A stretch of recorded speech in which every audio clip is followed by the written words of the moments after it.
트럼프와 푸틴이 2시간을 통화했다고 합니다. 이 통화가 심심해서 한 통화는 아니잖아요. 러시아와 우크라이나의 종전을 이끌어내겠다, 협상을 하겠다 라는 신호탄이 다시 한번 시작이 된 겁니다. 사실 이 종전, 휴전 협상은 진작 해결이 됐어야 되는 문제죠. 이전까지는요, 러시아가 어차피 미국이 도와주지 않으면 본인이 이길 수가 있는데 왜 우크라이나와 휴전 협상을 해야 되지? 라는 생각이 있었을 겁니다. 그래서 우크라이나가 휴전하자, 잠깐 협상하자 얘기를 해도 러시아가 이런저런 핑계를 대면서 끝까지 맞서 싸우려고 하는 공격적인 모습을 보여주고 있었죠. 이번에 러시아의 제안으로 정상회담이 잡힙니다. 이 정상회담이 잡히는 과정에서 가장 큰 영향을 미쳤던 것이 무엇이라고 생각하십니까? 제가 저번 영상에서 분명히 말씀드렸던 게 미국이 우크라이나와 이미 광물 협정을 맺었다. 미국이 우크라이나의 광물에 대한 지분을 취득한 이상 러시아가 더 이상 우크라이나를 100% 점령하게 놔두지를 않는다. 어차피 러시아 입장에서는 본인들이 원하는 것처럼 우크라이나의 모든 것을 다 빼앗기 위해서는 미국을 넘어서야 되는 상황이 된 건데 러시아는 현재 그럴 힘이 없다 말씀드렸죠.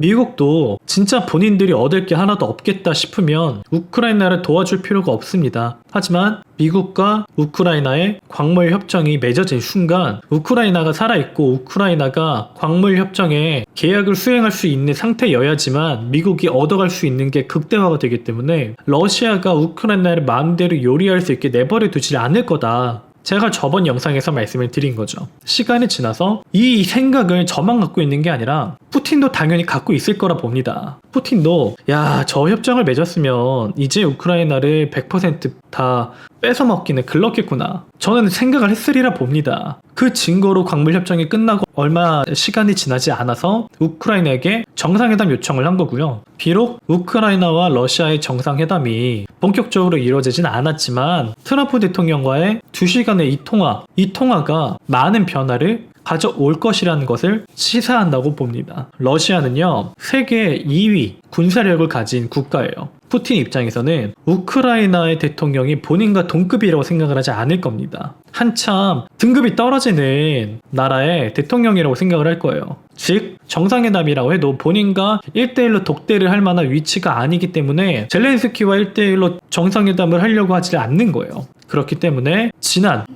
러우 정상회담에서는 푸틴이 참석을 하지 않았고 협상단의 협상마저 제대로 이루어지지 않았던 것으로 보이는 거고요. 러시아는 우크라이나 대신 그 뒤에서 진짜 패권을 가지고 있는, 진짜 힘을 가지고 있는 미국과 단도직입적인 협상을 맺기 위해 수를 쓴 거다. 그리고 이 2시간의 통화가 푸틴의 계획대로 이루어진 것이다 라고 저는 보고 있다는 겁니다. 러시아와 우크라이나 정상회담이 이루어지지 않았기 때문에 러우 전쟁에 종전은 없다라고 생각하시는 분들이 있을 텐데 저는 오히려 어차피 이 키를 가지고 있는 건 우크라이나에게는 힘이 없다. 우크라이나가 갖고 있던 유일한 힘, 광물 협정을 이미 미국과 맺었고 모든 힘과 키를 가지고 있는 건 푸틴과 트럼프가 되었다. 그래서 진정한 의미의 정상회담은 푸틴과 트럼프의 회담이 될 것이고 트럼프와 푸틴의 이 2시간가량의 통화가 사실적인 정상회담이었다라고 저는 본다는 겁니다. 정상회담이 이미 이루어진 것으로 저는 본다는 거예요. 여기에서 어떤 얘기가 오고 갔는지는 이 둘만 알겠죠. 하지만 어떤 결과가 나와도요.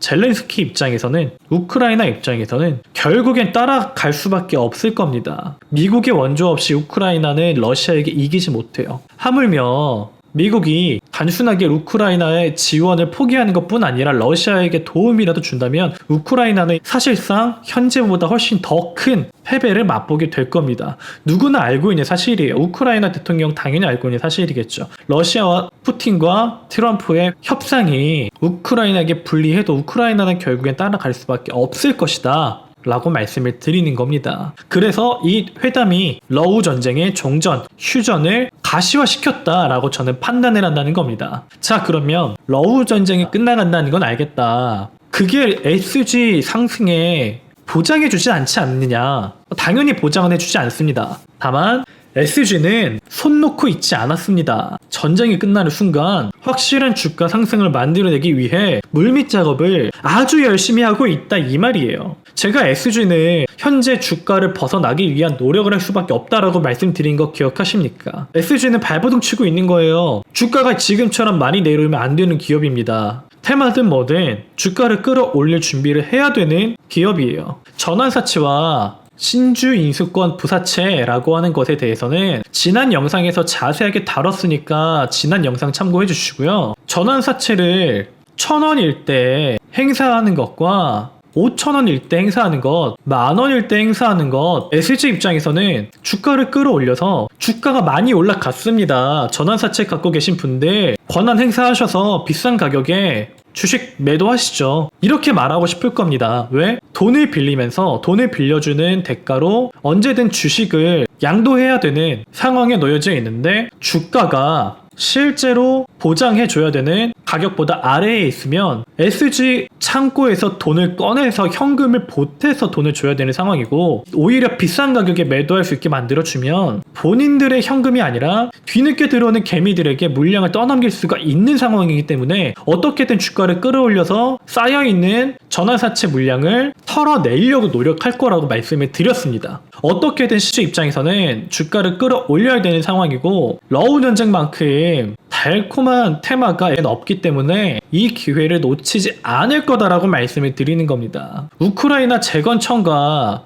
첫 컨택이 아니라고 말씀드렸어요. 분명히 전쟁이 시작되기 전부터 SG는 우크라이나의 재건청을 직접 대한민국에 초대해서 에코스틸 아스콘이라고 하는 SG에 특허받은 아스콘, 즉 도로 포장에 들어가는 아스팔트 콘크리트 기술에 대한 증명을 했고요. 이들의 관계는 몇 년째 이미 이어져 있고 탄탄하게 유지되고 있는 중이라는 거예요. 전쟁이 한 치 앞도 모를 때와는 달라졌습니다. 왜? 미국이 얻을 게 눈앞에 버젓이 생겼기 때문이에요. 우크라이나 입장에서는 뼈아픈 상황이겠지만 미국 입장에서는 군침도는 먹거리가 나타난 것이고 러시아가 이 먹거리를 방해하지 못하게끔 위협할 충분한 힘이 있다는 거죠. 자, 이렇게까지 말씀드리면 SG라는 종목을 왜 눈여겨보라고 계속 말씀드리는지 이해 가십니까? 시간이 흐르고 있고요. 오랜 시간 동안 SG를 괴롭혔던 그리고 우크라이나를 괴롭혔던 상황이 하나하나씩 해결되고 있는 중입니다.